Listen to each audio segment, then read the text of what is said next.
இந்த லைலத்துல் கத்ருடைய இரவில் நடக்கக்கூடிய மிகப்பெரிய அத்தாட்சி என்னவென்றால், லைலத்துல் கத்ருடைய இரவை பற்றி அல்லாஹ் சொல்கிறான், ஃபீஹா யுஃப்ரகு குல்லு அம்ரின் ஹகீம்.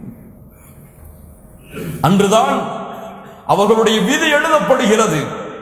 அவர்களுடைய அந்த வருடத்துடைய விதியை அல்லாஹ் ரப்புல் ஆலமீன் தீர்மானிக்கிறான்.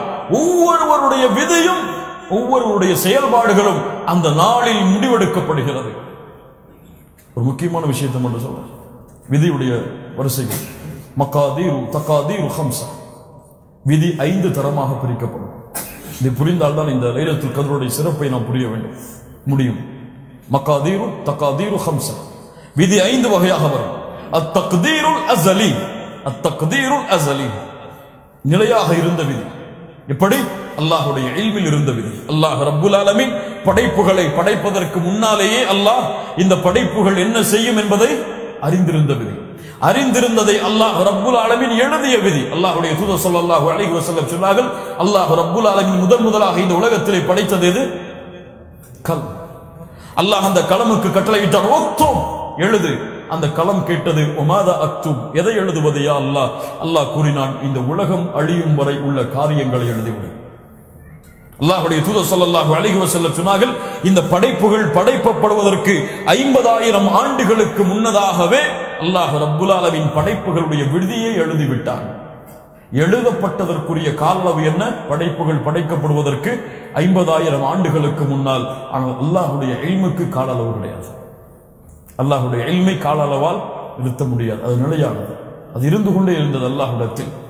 இரண்டாவது விதி வத்தக்தீரு ஃபி யௌமில் மீசாக், அல்லாஹ் உடன்படிக்கை செய்த நாளில் உள்ள விதி.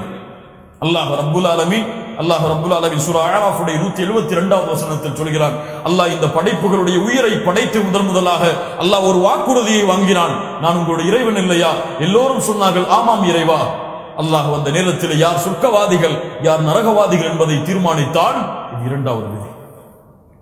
அல்லாஹ் அந்த சொர்க்கவாதிகளுடைய கூட்டத்தில் நம்முடைய பெயர்களை அல்லாஹ் பதிவு செய்திருப்பான். மூன்றாவது விதி அத்தக்தீருல் உம்ரி, அத்தக்தீருல் உம்ரி, ஒரு தாயுடைய கருவறையில் ஒரு குழந்தை இருக்கும் பொழுது அல்லாஹ் ரப்புல் ஆலமீன் எழுதக்கூடிய விதி. மலக்கு கேட்பார், நாட்களுக்கு பிறகு 4 செயல்களுக்கு கட்டளையிடுவார்.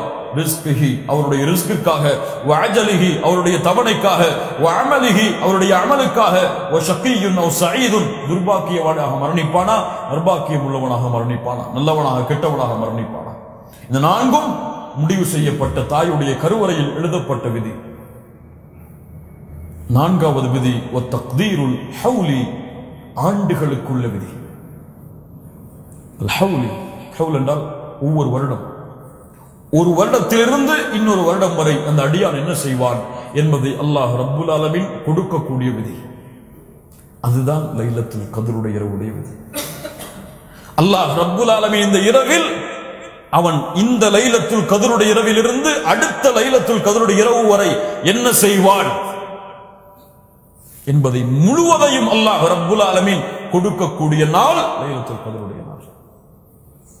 ஆம், இவன் இந்த ஆண்டிலே ஹஜ் செய்வான், அல்லாஹ் எழுதியிருப்பான்.